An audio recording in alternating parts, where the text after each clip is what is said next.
Let's talk about Tidal Blades Banner Festival, a trick-taking area control game set in the Tidal Blades universe.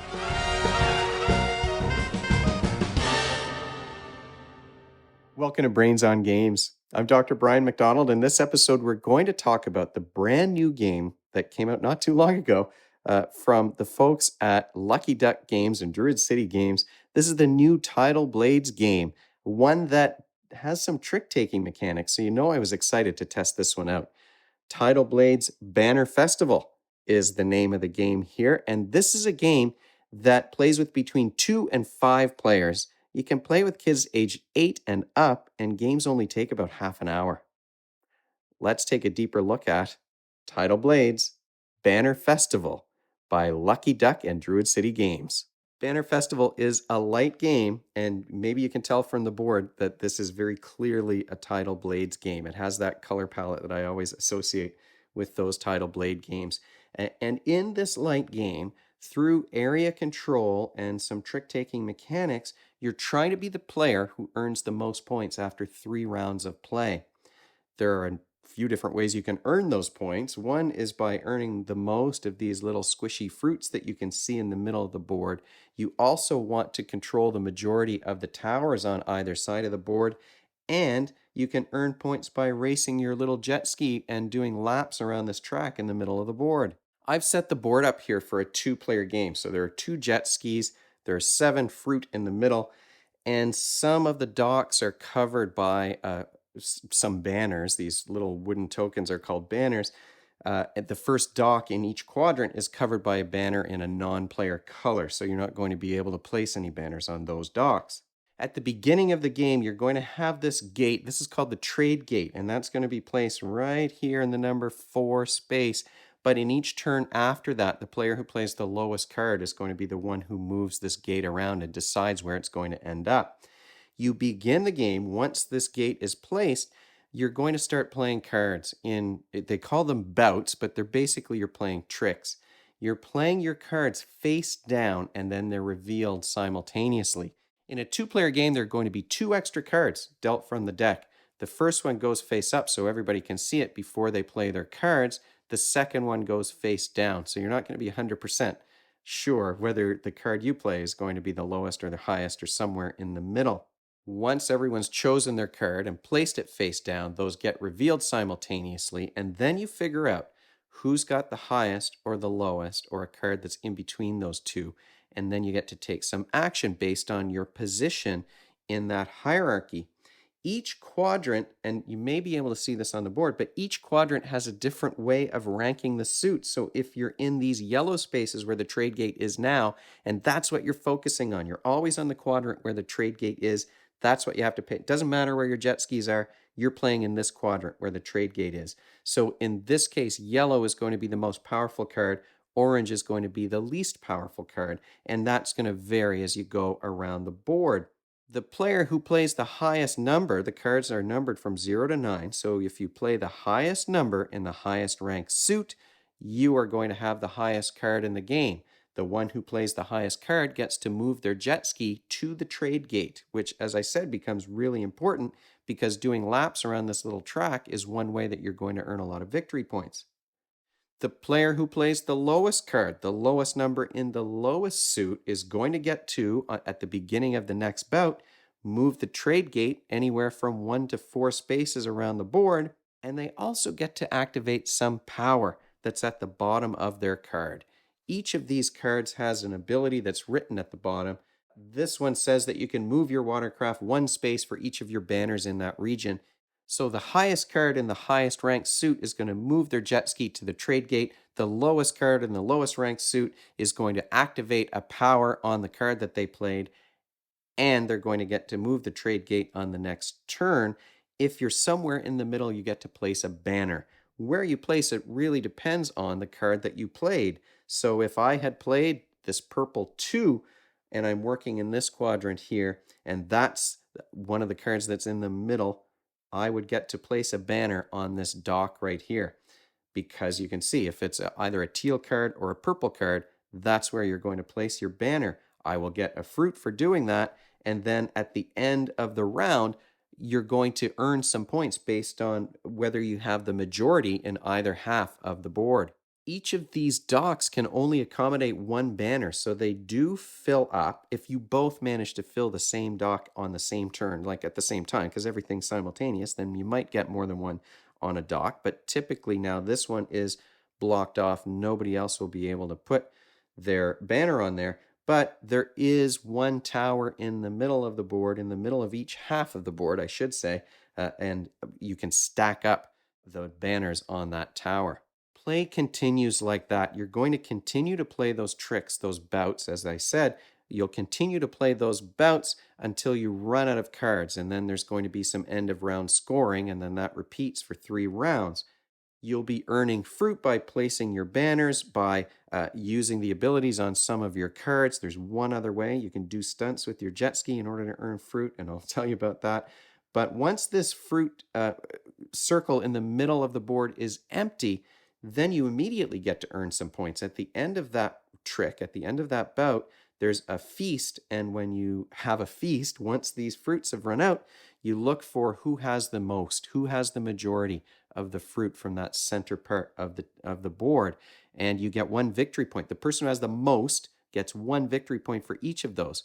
Everyone else has to count up the number of fruit they have, divide that in half, and that's how many victory points they get. So you could earn a lot of victory points potentially by having the most fruit once the center of the board is empty. Eventually, your jet ski here, your watercraft, is going to run all the way around the board. And once they cross this number 8 to number 1, that's the not really the finish line because you keep going around each round. But each time you cross that space, then you get to flip over one of these character cards. So you're sort of impressing the crowd with your performance. There is a profit number. This is for end game scoring. And each time you go around the track, that number increases. The other thing that happens as you go around the track is that you're going to have a space marked on your card, and that's a space where you can earn a fruit, maybe even 2 fruit, by doing a stunt. Once everybody's played the cards from their hand and it's the end of that round, you look at who has the majority on either side of the board, and the majority is going to win some victory points, and then second place gets a little bit less. What skills, though, are you practicing when you play a game like Tidal Blades Banner Festival? Well, this is a game where there are lots of ways to earn points, but you do have to plan ahead in order to earn those points. So you're thinking about who has the majority, whether it's the majority of towers on either side or who's collecting the most fruit. You've got to keep an eye on all of those things, and you have to prioritize which of those goals are you going to work towards, because they rarely just come instantly. You might get lucky maybe and have a player, or maybe you were the lead player who was able to move the trade gate into the right space so that then you can play the highest card on the next turn. Move your jet ski there and accomplish some goal. Do the stunt that's going to earn you a fruit. But really you're planning that out. And the timing of when you play your cards is very important. So you're really managing those cards in your hand. And if you're thinking and planning ahead, if you're budgeting and prioritizing, those are all examples of executive functioning skills, the skills and behaviors that you need to work towards some goal. And the goal here, of course, is earning the most profit. When we're talking about majority, and I think this is an interesting thing about Banner Festival, is that you're thinking about the majority of banners on either half of the board. You're not just placing them there so that your card actions can be more powerful, although that's a benefit too. You're thinking about the majority. You're thinking about who has the most fruit, the majority again, in terms of collecting the fruit from the board. And that is an example of the use of a skill called quantitative reasoning. You're solving problems, but really you're evaluating quantities. Who has the most, uh, who has the majority is an example of a simple quantitative reasoning skill. And then you've got also working memory skills involved here when you're playing this game. Working memory is the whiteboard in your mind where you're holding on to information so that you can manipulate it somehow. And when we're talking about thinking thinking about how many banners there are, and if I play this card, is it going to allow me to place a banner that will get me the fruit that I want? That will there's quite a few things that you're juggling here. Again, it's a light game, but there are quite a few things that you have to keep up there on that whiteboard in order to work towards earning the most profit. So there is some working memory involved. Are you going to be able to move your watercraft to the space where you want it to move? It's working memory is one of the executive functioning skills, and this is exercising several of those, like I said, including prioritizing. But it's sort of its own thing when we're talking about that whiteboard that allows you to keep information in awareness so that you can work with it somehow. Final thoughts about Banner Festival. Well, this is a great looking game. The artwork on the cards is fun. It's colorful. You've got these little squishy kind of rubbery berries or fruit that you're going to be playing with. I say berries because I'm thinking of Everdell, I guess, which also had some squishy fruit. The components are great. The artwork is great. The color palette is one that I really like. It's a game where there are multiple ways to earn points, which I think is great, but it's not a point salad by any means. You're not earning, tons of points from one action. Your actions don't cascade too much other than, where you're placing that trade gate, and does that allow you to do some stunt or get around the track so that you can earn some victory points. It's a game that uses the card play mechanic to take actions, and it is not a trick. It is technically it's a trick taking game, but you're not taking the trick really. You're trying to play the highest or lowest card, or the one that's in the middle. And so that is a mechanism that was fun, trying to figure out, well, what is my opponent trying to do, and is there a way that I can achieve my own goal while messing with my opponents? And the fact that it's light enough and easy enough to explain to play with younger kids under 10 we're talking about, which is great. It's fun for the we had fun playing this game. I only played it at a 2-player count, so we did have to have those dummy cards that we drew each round. But it is my opponent quite enjoyed this game and was enthusiastic about playing it again, wanting to get the kids together so that we can play a 4-player game. It plays with kids as young as 8, so it's great for a family when the grown-ups can have fun with it, but the kids might enjoy it as well. And then there's the added bonus that you can play with up to 5 people. But that does kind of bring me to the downside, because I do think you're going to probably have the most enjoyment when you play this game if you're playing with 4. That removes the dummy cards from the equation. It eliminates these extra NPC banners that are covering up some of the docks, so you get these extra spaces, but they don't have a bonus on them. So it's a very interesting game at the 2-player count. We did have a good time playing it, but I think you're going to enjoy it more with 4, because then you're really competing for that majority on the side. Every round that we were counting up points. With the 2-player game, it was, oh, I have the majority on this side, you have the majority on that side. So it's kind of a wash, right? Because each player is earning the same amount of points. Add that 3rd player in, add that 4th player in, and suddenly now you've got much more of a competition. And that brings me to the other downside. There was one thing about this game that I was a little disappointed about. Don't get me wrong, I enjoyed the game. We had fun playing it, but there was one disappointment when we played this game. I love trick takers. I spent the entire month of October talking about trick takers for Trick or Treat. I love trick taking games. I was super excited to hear, oh, we're going to play a trick taking game that's set in this world of Tidal Blades that has a board and there's area control to it as well.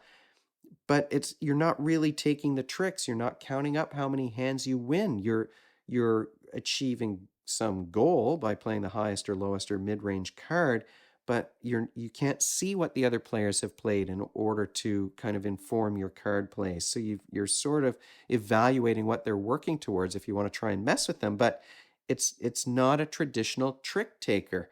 It's non-traditional, and it's non-traditional enough that my opponent kind of said, "Is that? I guess it's technically a trick taker," and that's sort of what we were thinking. It's a trick taker. You're playing those cards. You're trying to see who has the highest card. I mean, that's what you do in trick taking games, but it's not a traditional trick taker. So it's kind of unusual in the way that you're playing those cards compared to most trick taking games. Face down, simultaneous card reveals are very different, and it gives the game a different feeling, a different flavor from other trick taking games. Like I said, we enjoyed it, but that was the one disappointment. I was expecting a trick taking mechanism, and I got it, but it was a very unusual way of managing those tricks. So, a fun game from Lucky Duck and Druid City. We did enjoy it, and I want to play it again with more players. I'm excited. My kids are coming home for the holidays, so I've got a whole bunch of games that they haven't tried yet, and this is one of the ones that I'm enthusiastic to play with them. So, hey, we enjoyed this one. Despite that one disappointment, we enjoyed playing this game. If you have any questions or comments, you can, of course, leave them in the comment section below the video, or you can email me at brian@brainsongames.ca. Brainsongames.ca is the website. That's where future episodes will go. The previous ones are up there already. Brains on Games is the Twitter handle and the Facebook page and the Instagram feed, so we're all over the place. And if you enjoyed this video and you want to be notified of future ones, you can head on over to YouTube and click that subscribe button. Thanks for joining me, and hopefully I'll see you next time.